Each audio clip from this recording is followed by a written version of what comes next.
So welcome sa channel natin mga paps, no. So for this video gagawin natin ng recap itong trade natin kay BTC, no. So ayan, I think I entered dito sa trade natin kanina ng mga 6:30 PM, no. So bago natin gawa ng recap tong trade natin kay BTC, let me introduce muna. So by the way, I am Arvs. So 1 year and 6 months na ako sa trading. So I considered myself as a beginner pa din, no. So newbie pa din. So ayun lang, mayroon na akong system na ginagamit. So kahit papaano, umaalay na din naman yung market natin i-trade natin doon sa ginagamit kong system. Okay? So yung ginagamit nating strategy is kung familiar kayo sa smart money concept, so doon siya galing. So medyo sinimplified lang natin, which is yung tinitingnan na lang natin is market structure, then price action, and volume profile. Okay?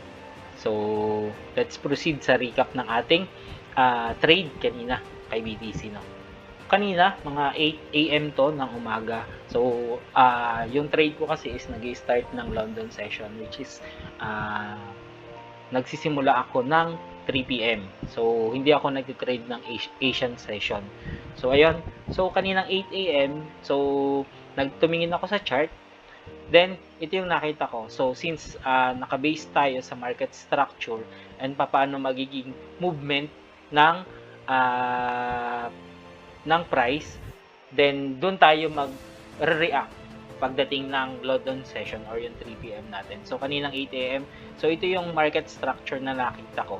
So since market structure nga yung ginagamit natin, so ito yung market structure ko, yung external market structure ko or yung pinaka main structure ko is between dito sa range na to up to dito sa range na to.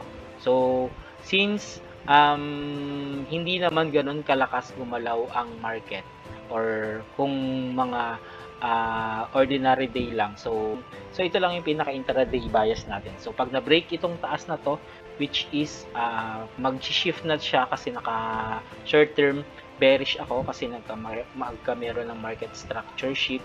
However, itong area na to is supply area siya.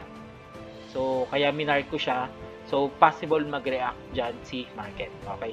So, if ma-break niya itong area na to, itong top na to, so, I will look for buy setup. However, kung i-respect niya itong zone na to, itong area na to, at na-break niya itong babang to, which is, andito yung mga internal structure ko, so, I will look for a sell setup. So, yun yung magiging intraday bias ko. Okay? So, let's proceed doon sa ginawa ni market during London session. Okay? So, ayan, ito yung nangyari kanina. So, ito yung area natin kanina na minark. So, if ma-break to, we will look for buy setup or buy setup ng trade. However, as you can see, ni-respect niya tong supply zone na to, itong area na to, and ito yung na-break niya. Actually, dito to nakalagay kanina. So, nakita ko lang, andito, na-break niya na to, and high probability na din to na mag-bearish na or magda-downtrend na yung ating market, no? So, ayun, first natin sa ating strategy is ayun nga, yung market structure. So ano ba yung current market structure natin? So ayun, sa identification ng market structure ko, so possible na iba yung sa iba yung treatment ko. So ayun, ang mangyayari, so since ang topic natin ngayon is trade recap lang naman and hindi naman ito yung full strategy na ginagamit ko, ang i-discuss muna natin is kung paano natin kinuha. Okay? Kung gusto nyong malaman yung full strategy ko, so let me know na lang. Okay? So for the external structure natin, so ito yung range natin ng external structure. So whatever na structures na mangyayari inside this range is the internal structure.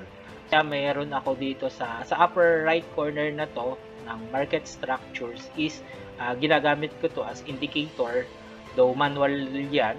So, ginagamit ko yun as indicator na kung ano ba yung current na market structure. As basis ko din sa aking pag-trade. So, since si market naman is hindi naman ganun ka-volatile today, so, since yun nga, ang naging intraday bias natin is kung dito sa range lang na to. Okay? So,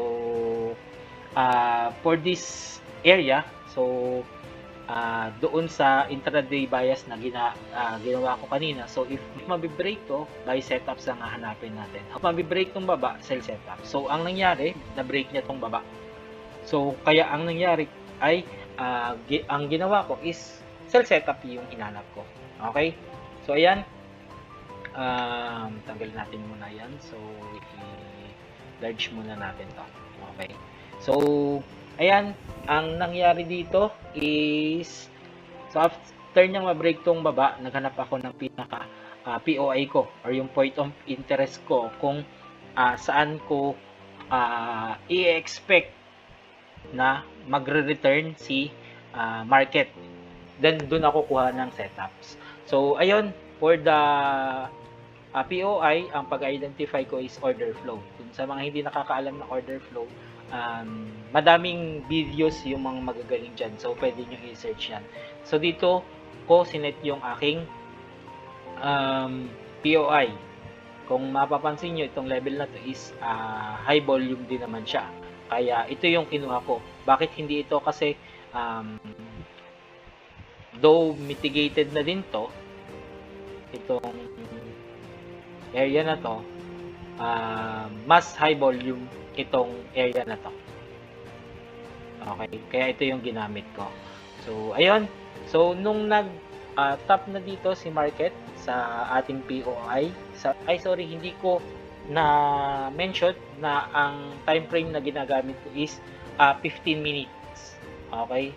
For the intraday bias. For the overall bias, gumagamit ako ng 4 hours. So, yun yung pinaka-directional bias ko na.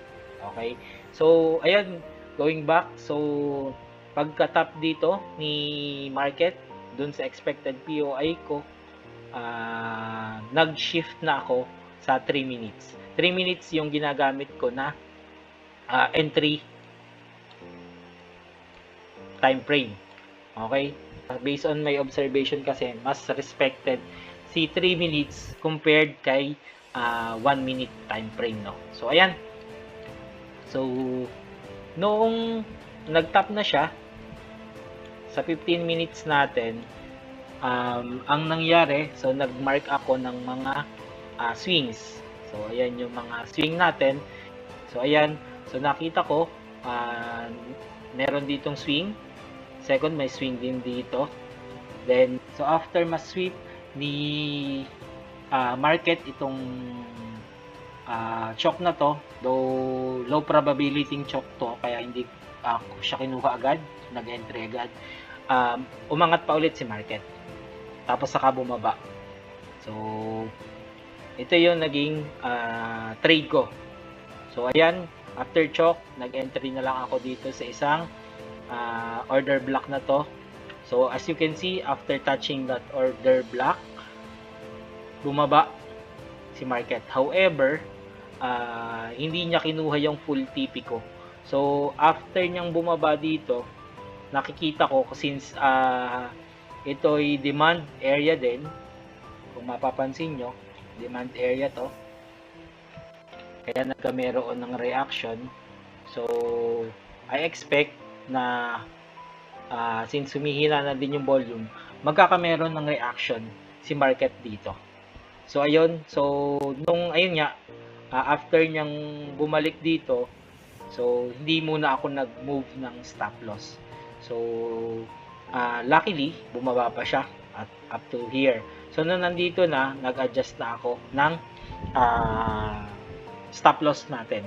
So, I think, hanggang dito yung kinuha kong break even. So, dito ako nag-adjust. Kasi nakita ko nga, either kukunin niya na yan ang buo or magre-reverse na yung market. So, ayan. as expected, nag-reverse nga si market. So, nakuha niya yung stop loss natin dito, which is na break even na siya. Tapos, bumalik pa siya doon sa entry area natin bago bumalik ulit. So, dito, hindi na ako kumuha ng another entry kasi possible, in this kind of move, magdire-diretso na yan pataas. However, ang ginawa niya, bumagsak pa ulit siya, nag-align siya doon sa pinaka target natin. Okay? So, ayun lang. Yun yung composition ng trade natin for the day. And hopefully, maging successful tayo sa industry na to. So, ayun, para updated ka pa sa mga i-upload pa natin, kung ano man yan, trade recaps man yan, tips, kung insights para dun sa mga naging experience natin, kwentuhan about trading lang. So, don't forget to hit like, share, and subscribe button. Happy trading!